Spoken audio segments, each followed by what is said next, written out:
Hey besties, welcome back to Maggie Stories. What would you do if you met a married Korean billionaire who was dangerously impossible to ignore? And the worst part, they both knew it was wrong but couldn't stop. The notification came at 6:47 in the morning. Esther Caldwell was standing in her kitchen on the 43rd floor of the Hanamdong Tower she owned outright, dressed in a floor-length silk robe the color of midnight, holding a cup of coffee she hadn't yet taken a sip from. The city of Seoul stretched beneath her like something she had personally arranged. Ordered, glittering, obedient.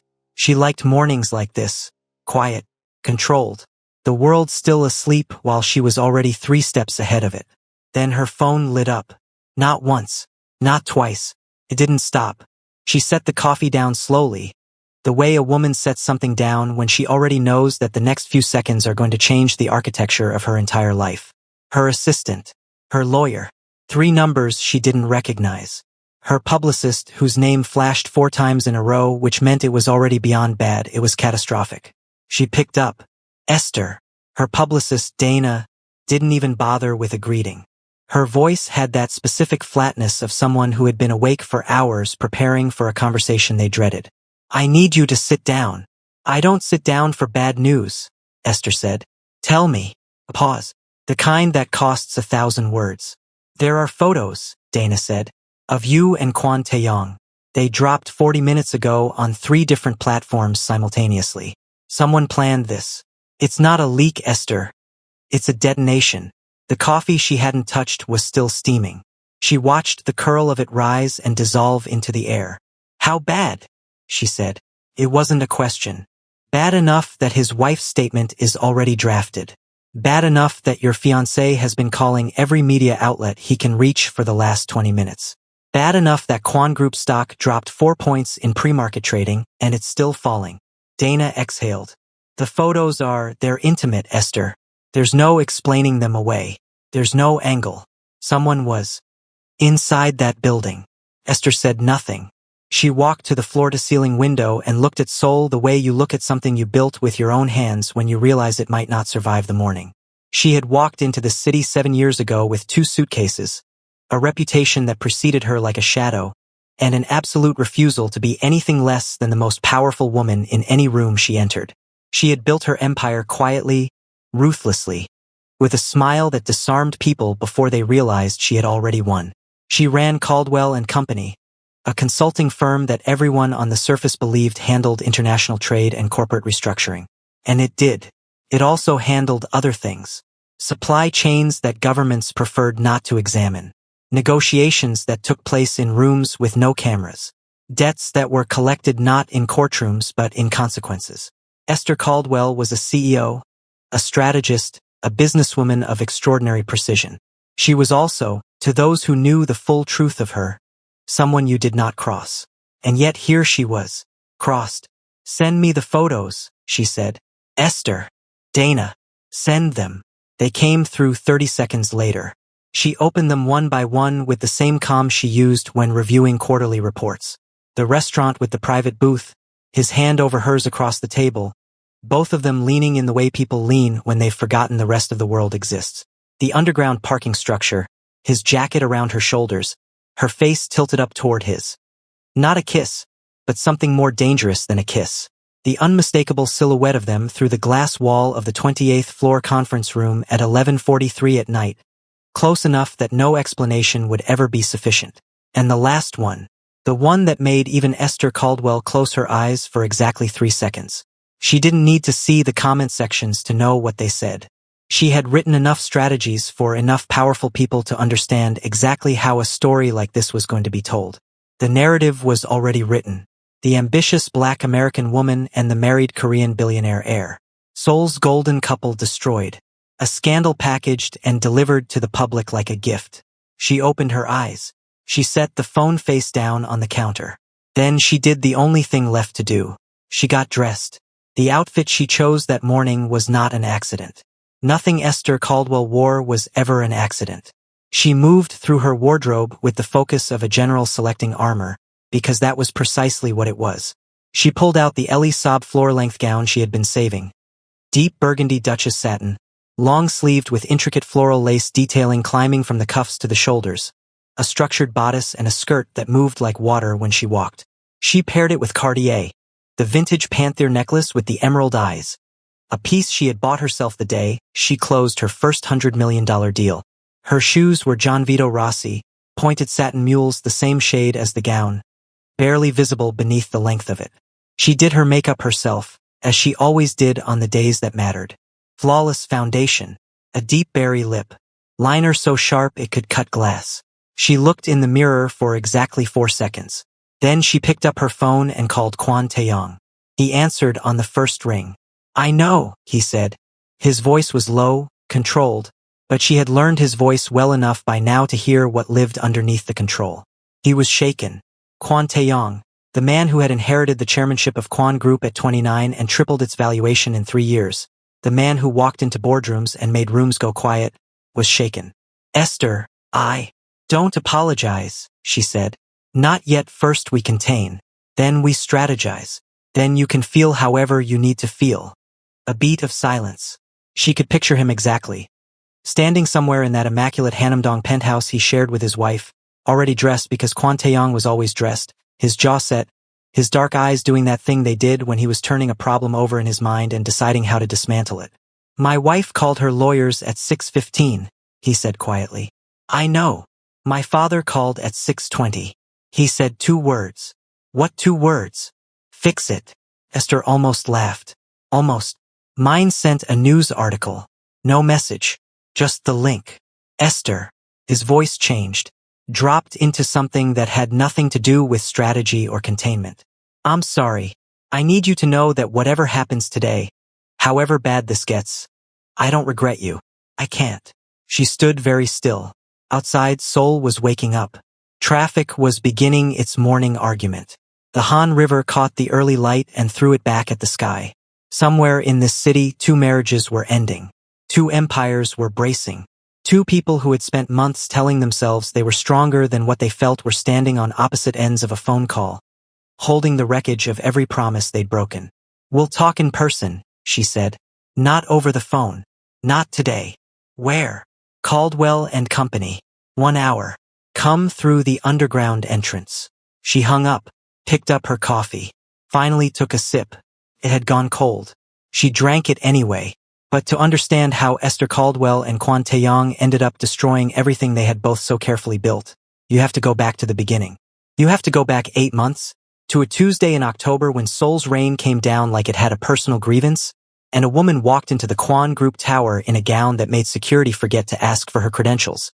You have to go back to the night they met, and understand that from the very first moment, neither of them stood a chance. Seoul in October had a particular kind of arrogance. The city didn't soften for the rain. It didn't dim its lights or quiet its streets or offer any kind of apology for the cold that came rolling off the Han River and settled into the bones of anyone foolish enough to be outside without a coat. Seoul in October simply continued, loud, luminous, completely indifferent to the weather, and expected everyone in it to keep up. Esther Caldwell kept up.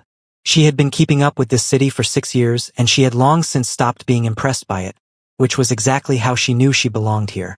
She arrived at the Kwon Group headquarters at 8:47 on a Tuesday evening, 13 minutes early for a 9 o'clock meeting that her assistant had flagged as high priority, confirmed by the chairman's office directly. She stepped out of her black Genesis G90 with the unhurried precision of a woman who understood that the way you entered a room was the first negotiation. The rain was coming down in cold, deliberate sheets, and she walked through it without rushing.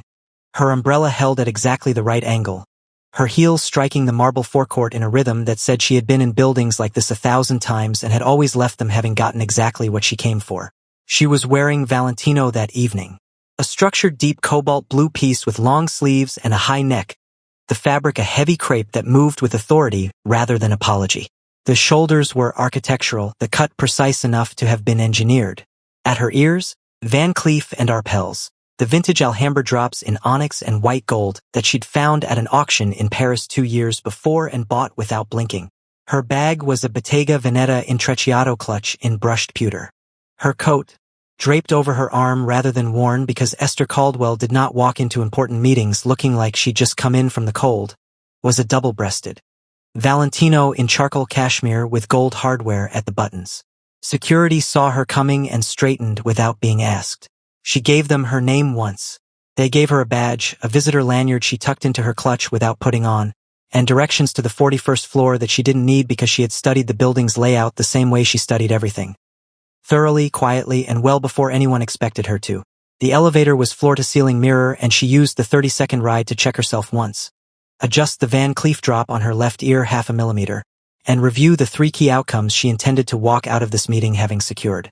The doors opened, and there was Kwon Taeyang. She had read his file. Of course she had. Esther did not walk into meetings with powerful men without first knowing exactly who she was dealing with, and Kwon Taeyang's file was impressive, she would admit that. 31 years old. Sole heir to the Kwon Group, a conglomerate with interests spanning real estate development, private equity, luxury hospitality, and infrastructure across 12 Asian markets.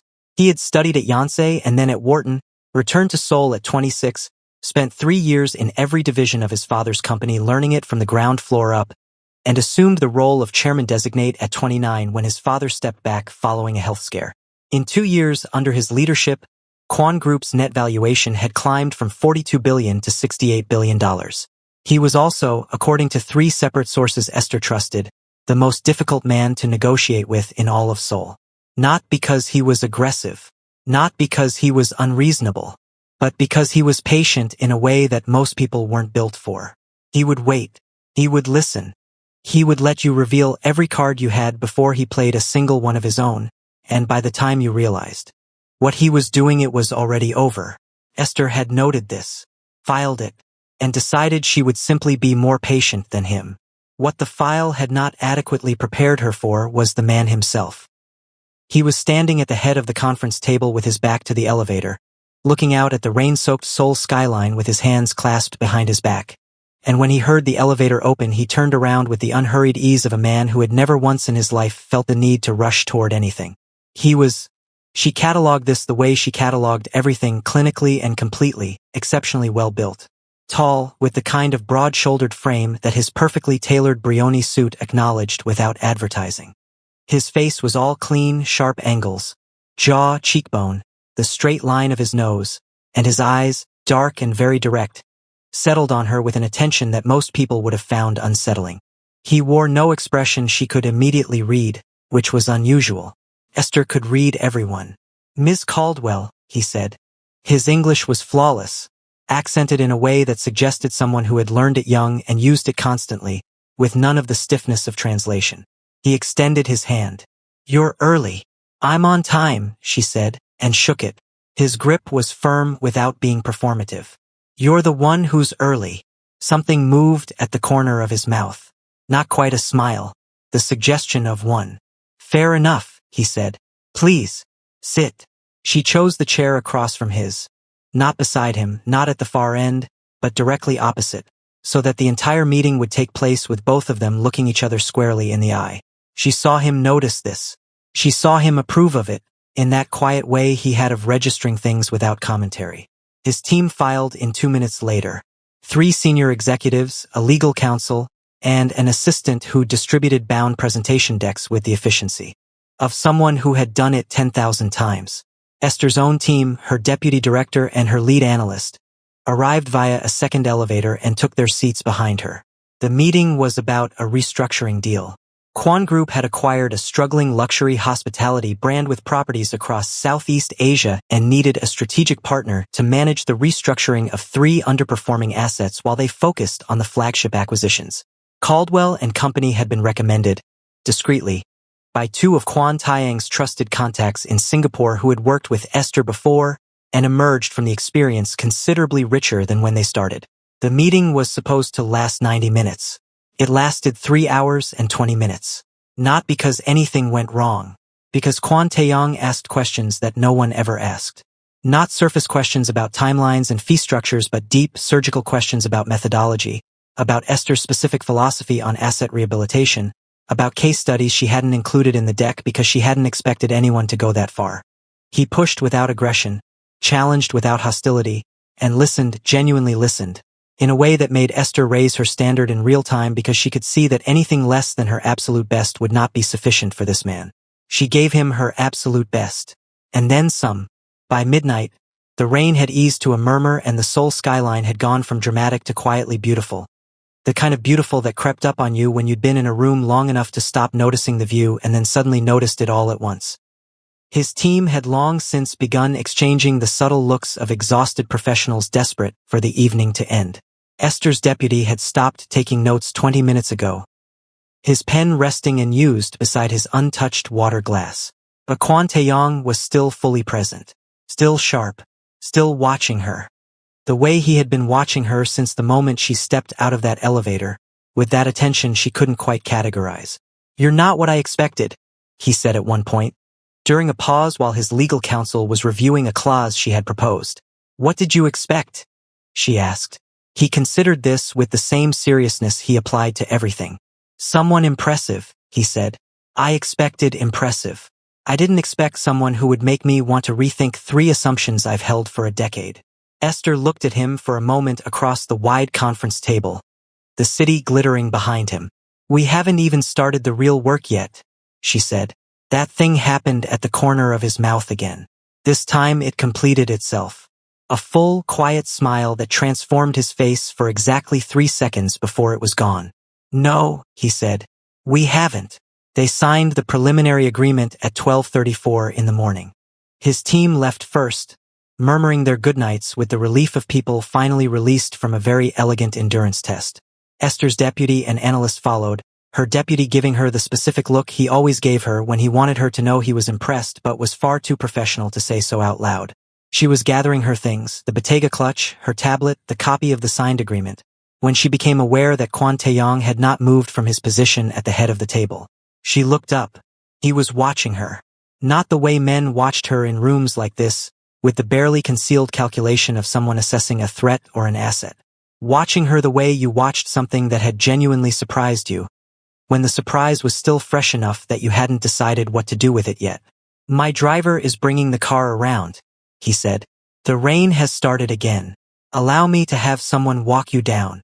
"I have my own car," she said. "I know." A pause. It was a gesture, Ms. Caldwell, not an assumption. She studied him for a moment. This man who had sat across from her for 3 hours and matched her at every turn without once trying to overpower her. This man whose file she had memorized and who had still managed to exceed every expectation contained in it. "Esther," she said. He tilted his head slightly. "A question." "You can call me Esther," she said. "We're going to be working together for the next 18 months. Ms. Caldwell will get exhausting." Something shifted in his expression. Something very small and very carefully contained. "Taeyang," he said. She nodded once, picked up her coat, and walked to the elevator without looking back, because Esther Caldwell always left rooms the same way she entered them, on her own terms, at her own pace, with the last word still in her possession. But in the elevator on the way down, alone in all that mirrored silence, she allowed herself exactly 5 seconds of honesty. The man was extraordinary, and that, she understood immediately, was going to be a problem. She didn't know then how much of a problem. She didn't know that Kwon Taeyang would go home that night to the beautiful Hanamdong penthouse he shared with his wife Seo Yeren and sit in the dark of his study for 40 minutes before going to bed, turning over a conversation in his mind the way you turn over something precious and unexpected, looking at it from every angle. She didn't know that his wife would find him still awake at 2 in the morning and ask what was wrong, and he would say nothing, work, and mean it. Mostly. And Esther didn't know that she would go home to her own apartment, pour herself a glass of burgundy, sit in the dark with the city below her, and think about a man's quiet smile for longer than any man had made her think about anything in years. She had a fiancé. His name was Derek. He was asleep by the time she got home, which was not unusual. Derek slept well, ate well, spent well. Specifically, he spent her money well, on things she didn't choose and trips she planned and restaurants she booked and a lifestyle that existed entirely because Esther Caldwell built it for him while he smiled and called himself lucky. She looked at him sleeping in her bed in the apartment she owned, in the city she had conquered, in the life she had constructed entirely alone. Then she finished her wine, set down the glass, and told herself that Kwon Taeyang was a business partner, a colleague, an exceptionally intelligent man she would work alongside professionally for 18 months and then shake hands with and move on. She almost believed it. The first 3 months were professional. Perfectly, almost aggressively professional. Esther ran the Kwon Group restructuring engagement the way she ran everything, with surgical precision and zero tolerance for inefficiency.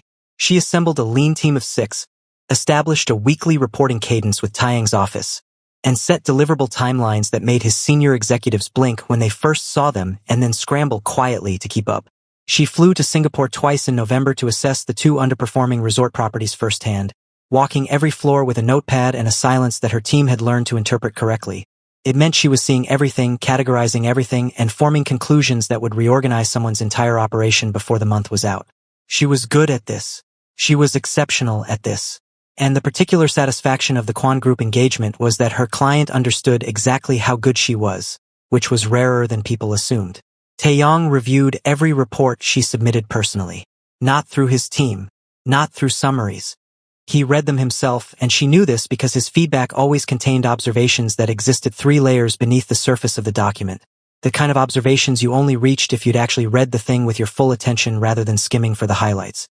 He would send responses through his assistant, formal and precisely worded, but occasionally there would be a line at the end that had nothing to do with the report, a question about her methodology, a reference to something she'd mentioned in passing during one of their meetings, a single sentence that suggested he had been thinking about a conversation they'd had 3 weeks ago. She found herself looking forward to those lines more than she was comfortable admitting. They met formally twice a month in the Kwon Group conference room, always with teams present, always with agendas circulated in advance. The meetings were efficient and substantive, and Esther ran them the way she ran all her client meetings. Focused, forward-moving, leaving no space for anything except the work. Except that work, between the 2 of them, had a texture that neither of them acknowledged. It was the way he listened. She had worked with powerful men her entire career, and the overwhelming majority of them listened the way people checked their phones. Present enough to receive the information, absent enough to miss everything underneath it. Taeyang listened the way she imagined surgeons operated. Complete attention, no waste, nothing dropped. When she spoke, he was entirely there, and she felt entirely seen in a way that she had stopped expecting from professional interactions, or honestly from any interaction at all. It was the way she challenged him. His own team, she noticed, were careful with him. Not afraid. He wasn't the kind of man who created fear exactly, but careful. Measured in their disagreements, diplomatic in their pushback, always angling toward accommodation. Esther didn't accommodate. If she thought he was wrong, she said so, directly and with evidence, and the first time she did it in front of his team, she saw the room hold its collective breath, waiting to see how he would respond. He had leaned back in his chair, looked at her data, looked at her and said, "You're right. Change the approach." The room exhaled. Esther had simply moved to the next agenda item. But she had caught the way he looked at her in that moment. Like she had confirmed something he'd already suspected. December brought the holidays and a slowdown in meetings that Esther filled with the Singapore trip reports and the preliminary restructuring proposal for the 3rd property. A boutique hotel in Bali that was hemorrhaging money with the specific determination of something that had never been properly managed in the first place. She worked through Christmas because Derek had wanted to spend the holidays in Bali of all places. She had redirected him to Phuket, booked the flights, arranged the hotel, transferred the spending money, and she spent the 5 days he was gone working in the quiet of her apartment with the sole winter-pressing cold and white against her windows and something that might have been loneliness sitting very still in the room with her. She didn't examine it. Examining feelings was not something Esther made time for. You felt them, you filed them, you continued. Derek came back from Phuket tanned and cheerful and full of photographs she hadn't been in and stories about things she hadn't done. He brought her a gift. A silk scarf from some resort boutique, pretty enough, the kind of thing you bought someone when you knew you should bring a gift but hadn't thought hard enough about who they actually were. She thanked him, folded it, put it away. That evening Taeyang sent the year-end note his office sent to all major business partners. Formal, signed, appropriately corporate. But at the bottom, below the printed signature, there were 4 handwritten words. Best work of the year. She read it twice, poured herself a glass of wine, sat with the city below her and told herself it was a professional compliment from a professional colleague and it meant nothing beyond exactly what it said. Then she thought about it for the rest of the evening.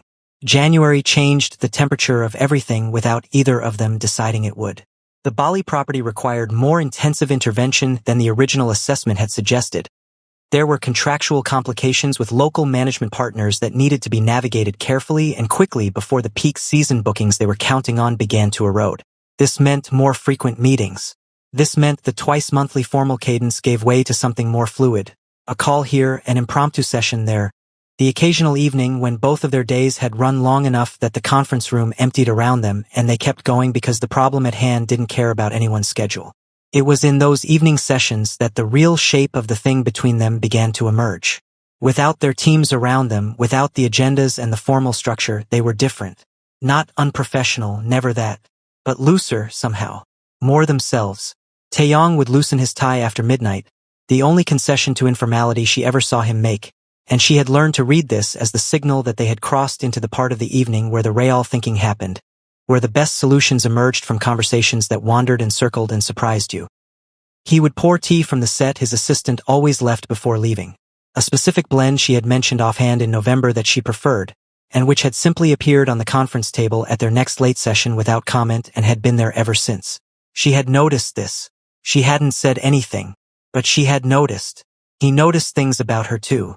The way she went very still when she was about to say something important. The way she held her pen when she was thinking. Never writing, just holding it, turning it once between her fingers.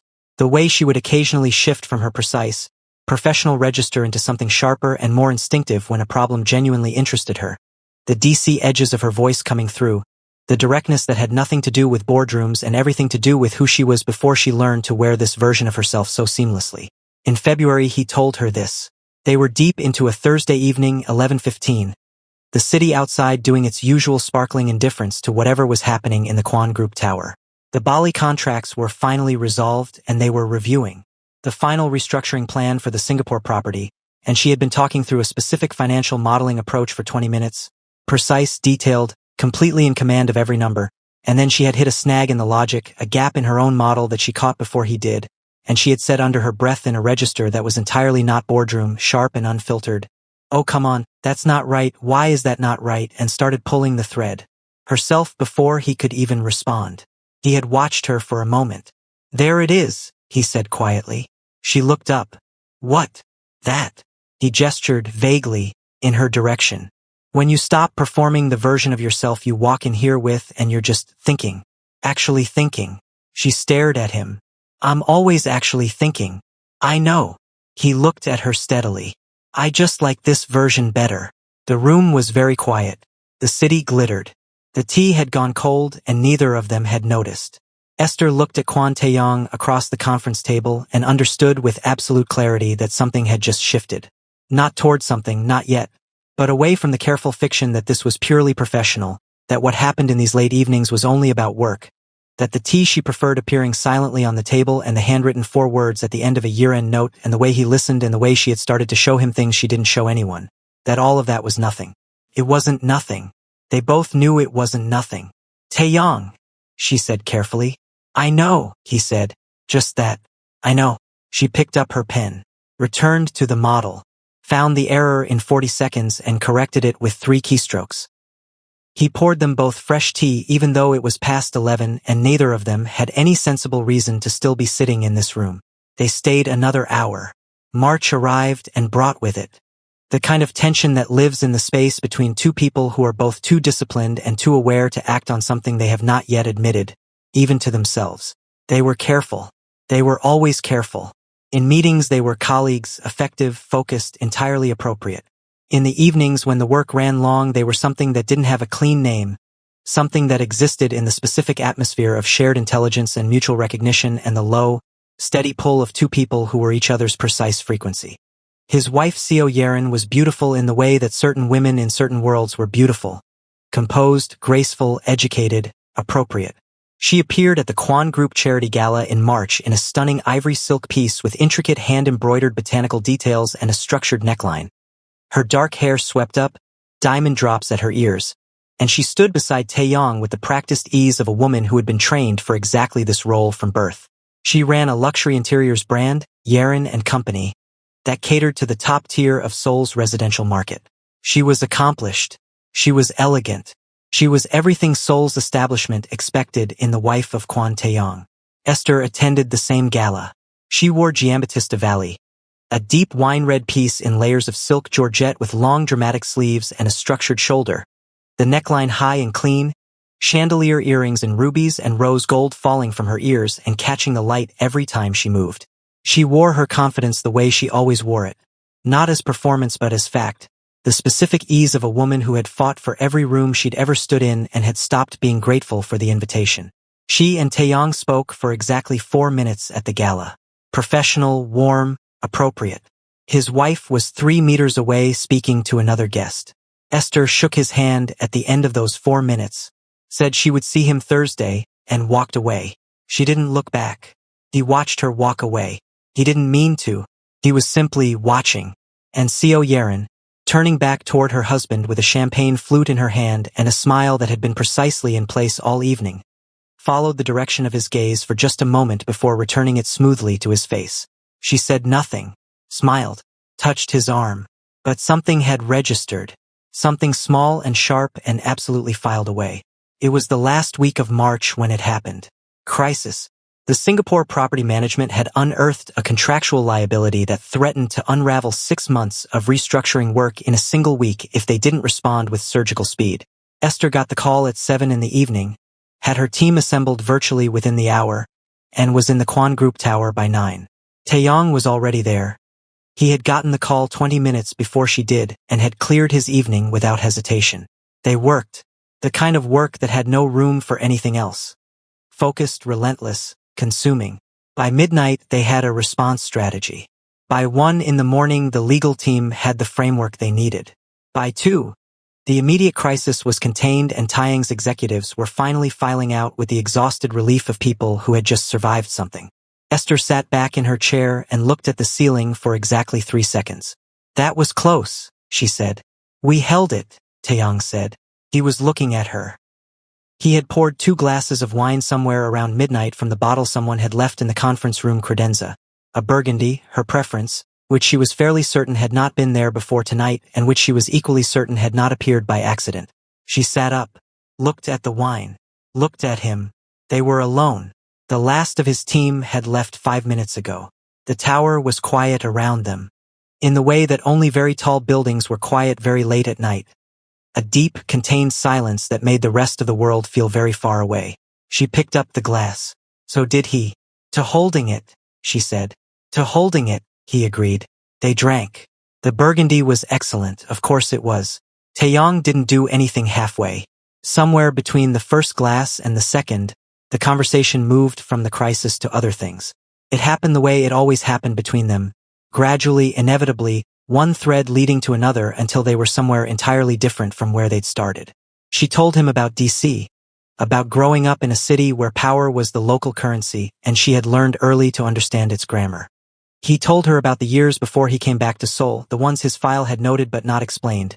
The years at Wharton where he had understood for the first time that the life arranged for him and the life he actually wanted were not the same thing, and the specific discipline it had taken to choose the arranged one and mean it. Did you mean it? She asked. He was quiet for a moment. I chose it, he said. That's what I know how to say. She looked at him. He looked at her. The wine was warm in her chest and the city was dark and close outside the glass and they were sitting close enough that she could see the exact shade of his eyes. Not purely dark, she had realized over months, but a very deep brown with something warmer underneath, visible only when the light was low and he was being entirely himself. Esther, he said. Her name in his voice, not Miss Caldwell, not the professional register, just her name the way he said it when it was late and they had stopped pretending. Don't, she said quietly. I haven't said anything. I know what you're not saying. He was still looking at her. She was still looking at him. The space between them was small and getting smaller in a way that neither of them was moving to create and neither of them was moving to prevent. We're both, she started. I know, he said. This doesn't make sense. I know that too. Taeyang. Tell me to go home, he said quietly. Say it and I will.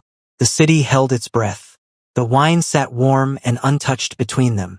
Esther Caldwell, who had navigated every dangerous room, every impossible negotiation, every situation that required more composure than any one person should reasonably possess, sat in the silence of what they both knew was the last possible moment of turning back. She didn't tell him to go home, and he didn't go. The morning after was a Tuesday. Esther knew this because she had a 7:30 call with her Singapore team and she woke up at 6:15 with the kind of clarity that only comes when you have slept deeply and completely for the first time in months and your body knows it even before your mind catches up with what that means.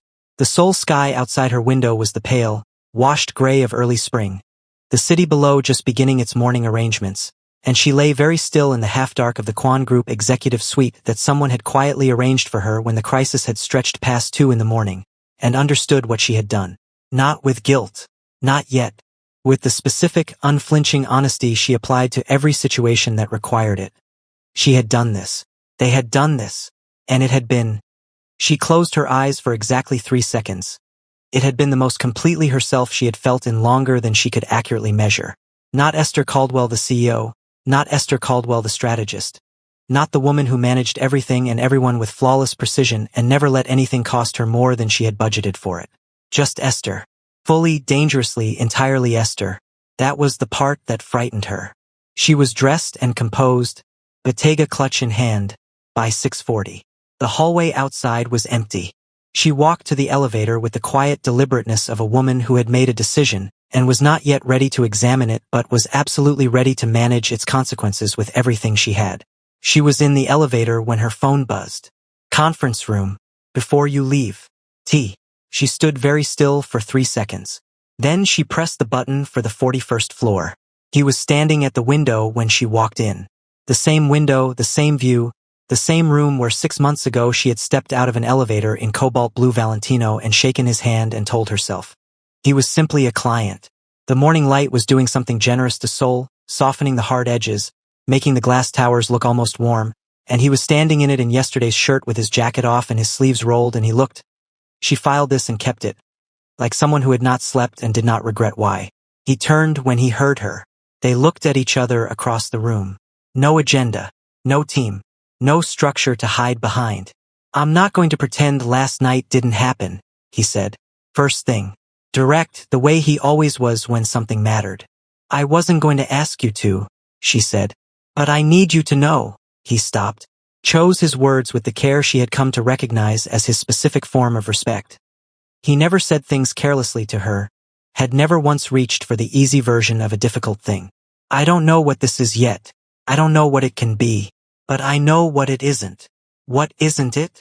A mistake, he said quietly. I've made mistakes. I know what they feel like. This isn't that.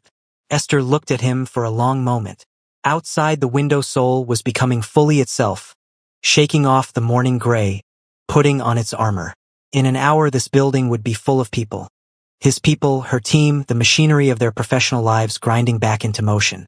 We have obligations, she said, not as accusation, as fact. Yes, people who depend on us being who we've said we are. Yes. So this, she gestured between them, one precise movement, can't happen again. He was quiet. She watched him accept this the way she had watched him accept difficult truths in boardrooms. Not easily, not quickly, but fully. No bargaining. No performance. Agreed, he said. She nodded once, picked up her coat, got 3 steps toward the elevator. Esther. She stopped, didn't turn around. For what it's worth, he said. I see you. All of it. Not just what you put in the room. She stood very still. For exactly 4 seconds. Then she stepped into the elevator and let the doors close and stood in all that mirrored silence and allowed herself exactly 1 moment of something that had no professional category whatsoever. Then she straightened her coat, checked her earrings, and called her Singapore team 12 minutes early. They kept the promise for 19 days. 19 days of professional precision, of correct distances and appropriate exchanges, of meetings that ran on schedule and ended when they were supposed to end. 19 days of Esther throwing herself into the work with an intensity that her team clocked as a new gear entirely. Her deputy told her assistant privately that Ms. Caldwell seemed to be trying to restructure the entire Asian hospitality sector personally and ahead of schedule. 19 days of Taeyang responding to her reports within the hour, always precise, always professional, always with that single sentence at the end that had nothing to do with the work. Day 4. The Bali model is clean. So is your thinking. Day 9. I read the Singapore brief twice. Second time wasn't for work. Day 14. I keep starting sentences I don't send. Day 19. I'm not going to pretend I'm not counting the days. That would be beneath both of us. She read each one, filed each one, told herself each one meant nothing beyond what it said. On the 20th day, he was waiting in the conference room when she arrived for their scheduled meeting, and his team wasn't there yet, and she walked in and looked at him, and something inside her that had been held very tightly for 19 days simply released. She set her bag down. "This is a problem," she said. "Yes," he said. "I've tried. So have I. It hasn't worked." "No." He looked at her steadily. "It really hasn't." She pulled out her chair and sat down and opened her laptop and said, "We're not talking about this right now. Your team will be here in 4 minutes. I know, but we're going to have to figure out what this is." "I know that too." His team arrived in 3 minutes and 50 seconds. The meeting proceeded with complete professionalism. No one in that room would have been able to identify a single thing out of place. But when Taeyang passed her the revised Bali projections across the table, his hand rested next to hers for exactly 2 seconds longer than necessary. And she didn't move hers, and neither of them looked up from the document. That was the real beginning, not the night in March. This, the choosing of it, eyes open, full awareness, in the ordinary daylight of a Wednesday afternoon. This was when they decided. What followed was the most exquisite and most dangerous 4 months of both their lives. They were meticulous. Esther did not do anything without a strategy, and this was no different. She applied the same intelligence to protecting what they were as she applied to everything else, which meant no patterns, no routines, no digital trail.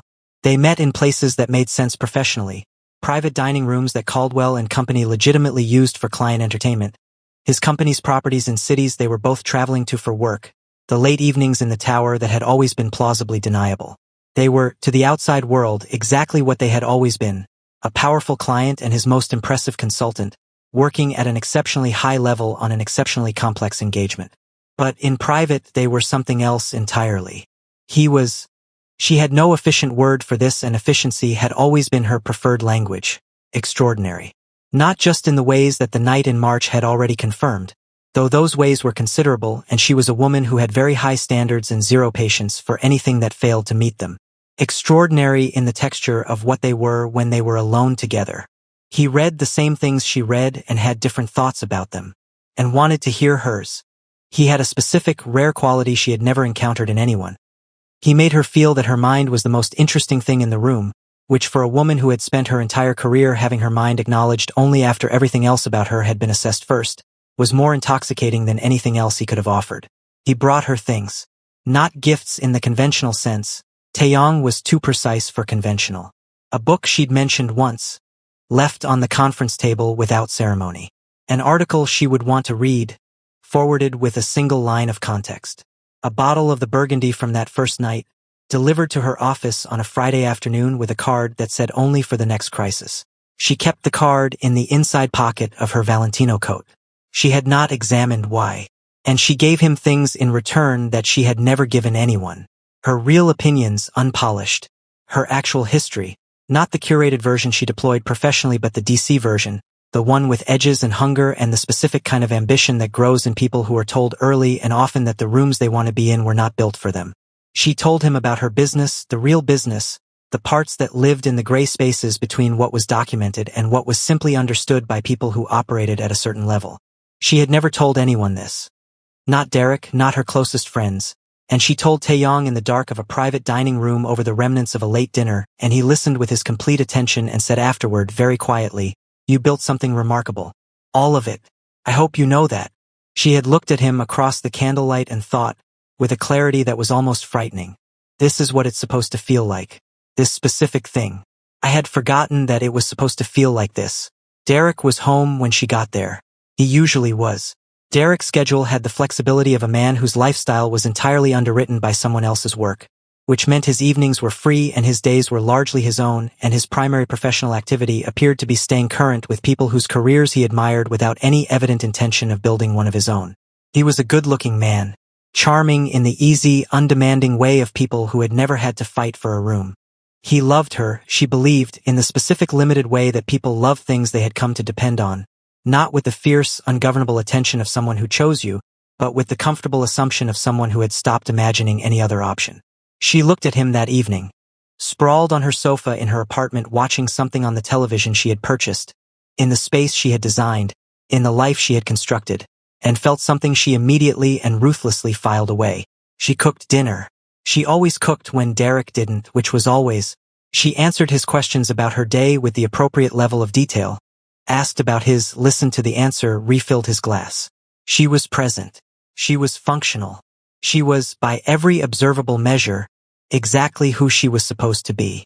She went to sleep that night with the card from the burgundy bottle in the pocket of the coat hanging in her wardrobe and the memory of Taeyang's voice saying I hope you know that sitting somewhere in her chest like a stone that had been placed there gently and had no intention of moving. Seo Yeren was not a foolish woman. This was the thing that neither Esther nor Taeyang had sufficiently accounted for. Not because they underestimated her, exactly, but because it is human nature to focus on what you are building rather than what is watching you build it. Yeren had grown up in a world where information was currency and discretion was survival, and she had been watching her husband. With the quiet, unalarmed attention of a woman who noticed everything and reacted to nothing until she had the full picture. She noticed the way he came home from certain evenings. Not disheveled, not guilty, Taeyang would never be either. But different. The specific difference of a man who has been fully alive somewhere and is now being careful. She noticed that the Caldwell and Company engagement had generated more personal involvement from him than any client relationship she had observed in 4 years of their marriage. She noticed the quality of his attention when Esther Caldwell's name came up in conversation, the very slight, very controlled stillness of someone managing their response to a word that means more than it should. She said nothing. She filed it. She had her own lawyer make a discreet inquiry to a discreet investigative firm in April. By May she had a preliminary report. By June she had enough. She still said nothing. But she stopped sleeping on his side of the bed. She stopped asking when he would be home. She redirected her energy into Yeren and Company with an intensity her staff noticed and commented on privately among themselves. She began having lunches with her own lawyers. Not the family lawyers, her lawyers, with a regularity that had no explanation attached to it. She was preparing. Quietly, methodically, in the manner of someone who understood that the difference between a dignified exit and a devastating one was simply preparation time. The blackmail arrived on a Wednesday in June. Esther was in her office, her real office, the Caldwell and Company executive suite on the 38th floor of her own building, sitting behind a desk that was a monument to ordered power, when her encrypted line rang with a number that routed through 4 different servers before reaching her. She answered it. The voice was male, Korean accented, entirely calm. Ms. Caldwell, I have something that belongs to you and Mr. Kwon. I think you'll want it back. The photographs he described, not the ones that would eventually go public, these were earlier ones taken over a month before, were enough. A car park, a restaurant, a window, not damning individually, collectively to anyone paying attention, unmistakable. How much? She said. He named a figure. She countered. He accepted the counter, which told her he was not a professional. A professional would have held the line. And she had the amount transferred within the hour through 3 separate entities that couldn't be traced to her name by anyone without a court order and a year. She called Taeyang immediately, told him. His silence on the other end of the line had a specific quality. Not panic, Taeyang didn't panic, but the sound of a man recalibrating every assumption he had made about the security of what they were. It's handled, she said. Esther. It's handled, Taeyang. This one is handled. A beat. Are you sure it's only one? She was already thinking about this. No, she said honestly. I'm not. It wasn't only one. The second contact came 3 weeks later, different voice, same category of photographs, higher number. She paid again. Taeyang wired his half within the hour without her asking. They didn't discuss it beyond logistics. She because she was already building a counter-strategy, him because he trusted her too and she knew it. The third contact never asked for money. The third contact simply released everything. All of it landed on a Wednesday morning at 6:47. Esther was in her kitchen on the 43rd floor, dressed in a midnight silk robe, holding a coffee she hadn't yet taken a sip from. The city of Seoul stretched beneath her like something she had personally arranged. Her phone lit up and didn't stop. She found out about Derek at 10:17 the same morning. She had known, in the way that perceptive people know things they have chosen not to examine, that Derek was not faithful. She had filed this awareness. Somewhere quiet and undisturbed because she had not had the emotional bandwidth to deal with it while everything else was consuming her, and perhaps also because a part of her understood that she was not in a position to hold it against him with the full force of her outrage. But knowing something and having it confirmed are two different experiences. Her assistant, who had been with her for 4 years and was precisely as sharp as Esther required everyone around her to be, had come into her office at 10:17 with a tablet and a specific expression. Careful, controlled, ready for whatever came next, and shown her. Derek. With a woman Esther recognized as the assistant of a business associate, she had introduced him to 14 months ago at a dinner she had arranged and paid for. A hotel she knew because she had recommended it to clients. A weekend she had paid for under the assumption that Derek was visiting a friend. Esther looked at the photographs for exactly as long as she needed to. Then she handed the tablet back to her assistant and said, "Get me his number, and then get me my lawyer." "Yes, ma'am. And cancel everything after 3. The separation was not quiet. Esther had not built everything she had built by allowing people who had taken from her to exit cleanly with their narrative intact. Derek had been living inside her life for 3 years, her money, her apartment, her credit, her connections, her social world. Every comfortable thing he enjoyed had been built on the foundation of her labor, and he had spent those 3 years not only contributing nothing but actively taking more than what was offered. She was extraordinarily specific about what she wanted back. The meeting lasted 40 minutes. Derek tried charm first, which she let play out. Then he tried contrition, which she also let play out. Then he made the mistake of suggesting that given certain facts about her own recent activities, she might prefer a quiet resolution. She looked at him for a very long 3 seconds. "Derek," she said, "I have lawyers who eat men like you for breakfast and charge me by the hour. You have a credit card in your wallet that I can cancel from this phone before you finish your next sentence." She smiled, and it was the smile she used in rooms where the outcome had already been decided. "Would you like to try that again?" He signed everything she put in front of him by 5 o'clock. Taeyang's marriage ended more slowly. Not because it was harder to end, in some ways, given the public nature of the scandal, the architecture of the ending was already done, but because Seo Yerin was not Derek. She was precise, prepared, and entirely in control of her own narrative, and she intended to exit this marriage in a way that protected everything she had built and positioned her as exactly what she was. A woman who had conducted herself with complete dignity in impossible circumstances. Her statement was released the morning after the photographs broke. It was 3 paragraphs long, beautifully written, and contained not a single word of bitterness. It confirmed the end of the marriage, expressed gratitude for what had been good between them, wished Taeyang well with a graciousness that Esther, reading it in her office with a coffee that had gone cold, recognized as the most devastating possible response. There was no anger in it. There was something far worse than anger. There was self-possession. Total, unassailable self-possession. The kind that made everyone who read it immediately understand that Seo Yerin had lost nothing of herself in this and intended to prove it. Taeyang called Esther that afternoon. "She knew," he said, "for months. She was ready." "I know," Esther said. A silence. "Are you okay?" She almost laughed. The city outside her window was having a completely ordinary afternoon, indifferent to the fact that 2 lives were being reorganized in the tower above it. "I'm functional," she said. "Are you?" "I don't know yet," he said, which was honest, and she loved him for the honesty, and she paused on that word, loved, and let it exist for exactly 1 second before filing it somewhere she could examine later. "Taeyang, you can't come here. Not now. Not for a while. A beat. I know. The whole world is watching both of us. I know that too. Whatever this is between us." She stopped, started again. "It needs to exist in reality, not in the margins. We've been living in the margins. That can't be all of it." He was quiet for a long moment. When he spoke, his voice had that quality she had learned over months. The one that meant he had chosen his words the way he chose everything, with full attention and zero waste. "Then let's get through what's coming," he said. "The right way, both of us. And then let's find out what this is when there's nothing left to hide." The months that followed were the hardest either of them had navigated. The public was the public. Seoul had opinions, loudly and at length, about Kwon Taeyang and the American woman who had walked into his building and apparently dismantled his marriage by existing in proximity to him. Esther had dealt with racism before. She had built an entire empire partly in spite of it, and she dealt with this the same way she dealt with everything, by continuing to be excellent in rooms where people had expected her to fail, and letting the excellence do what arguments couldn't. Her business didn't collapse. This surprised people who had expected it to. Her clients, the serious ones, The ones who had hired her for what she could do and not for the version of her that fit neatly into their assumptions stayed. Some new ones came, drawn by the kind of notoriety that money finds useful.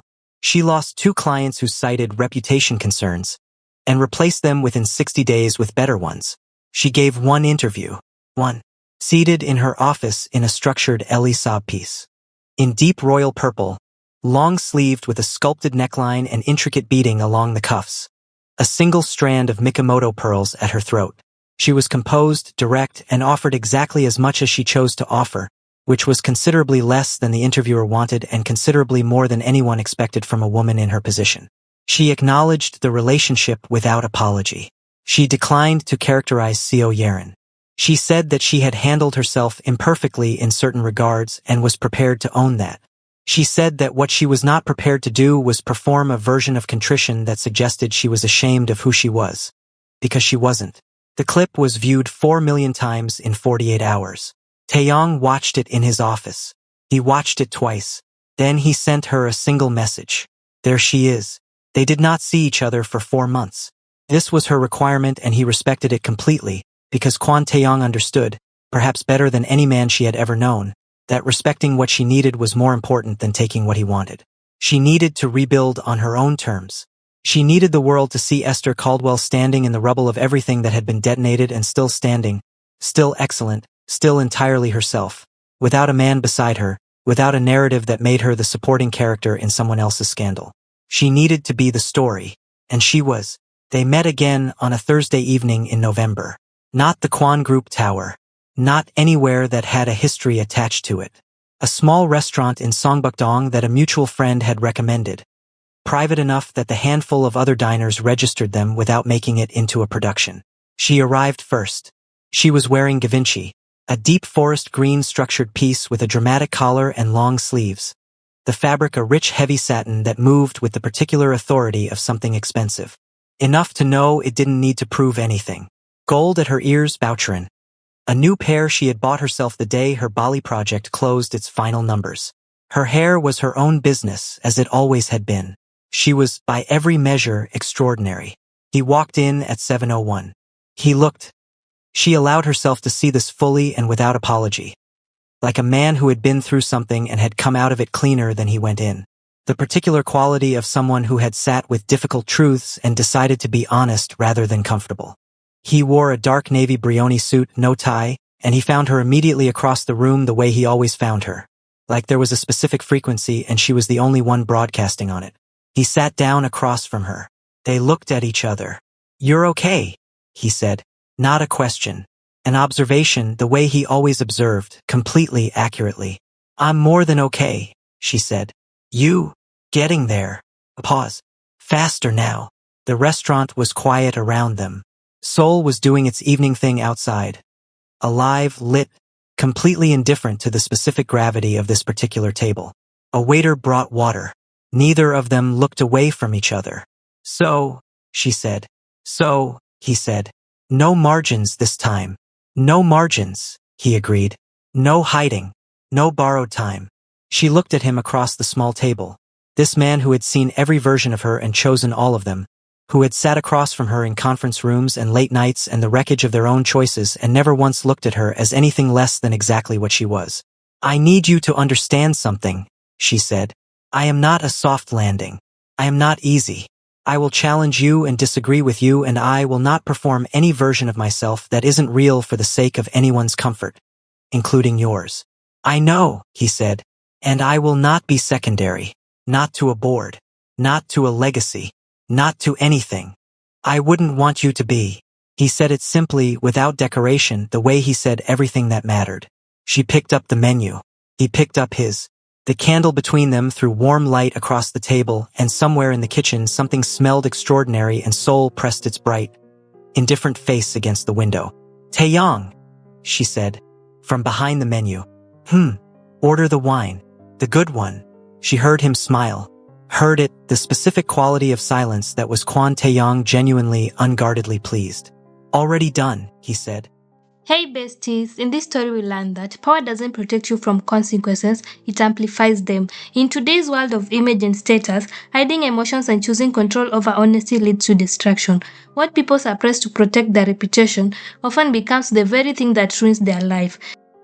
Truth is risky, but secrecy is far more dangerous. Thank you so much for watching. Kindly like, subscribe, and share.